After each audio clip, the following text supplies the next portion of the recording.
To Europeans, imperialism, war, and aggression seemed natural and progressive.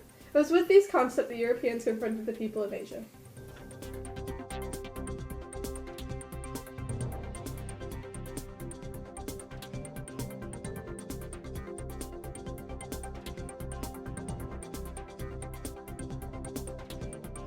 One of the most important confrontations the Europeans encountered. China began to break up. Its centralized and bureaucratic, increasingly ineffective. This led to bandits and rebellions.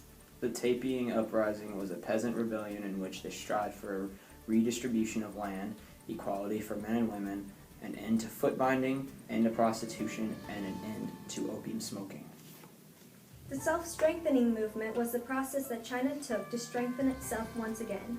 It included policies during the 1860s and 70s that sought to reinvigorate a traditional China while they borrowed cautiously from the West. Oh yeah, that's a good burn. China continually remained an equal with Europe in trade to get the upper hand over China. Europe began trading opium, which was highly illegal in China. This led to the Opium War, a war between China and Europe due to the Chinese resisting opium trading. The war ended with the Treaty of Nanjing in 1872. It imposed restrictions on Chinese sovereignty and opened ports to European trade. This was the first of many unequal treaties. Another Asian empire affected by Europe was the Ottoman Empire. The Ottomans' domain began to shrink and was quickly weakened by Europe's reign. The sick man of Europe referred to the Ottoman Empire and how it was no longer able to deal with Europe.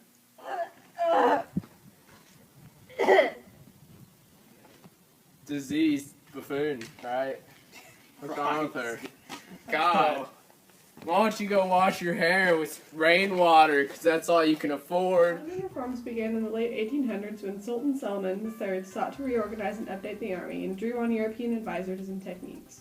The Ottoman Empire collapse led to the creation of a small nation-state.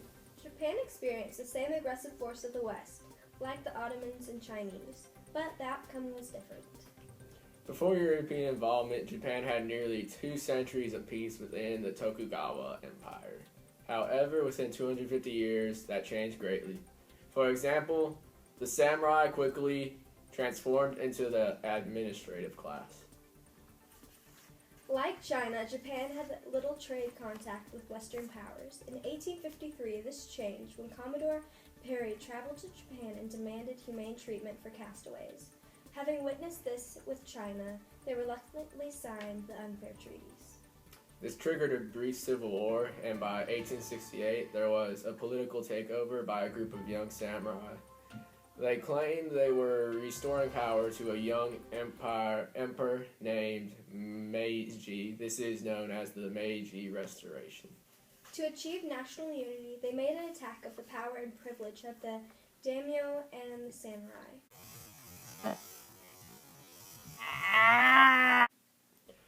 Japan's defeat over Russia gained them respect from the Poles, Jews, and Finns.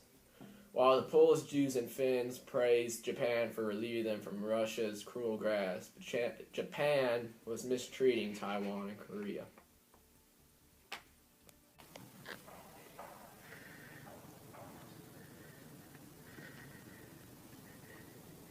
Yay! Thank you, Japan!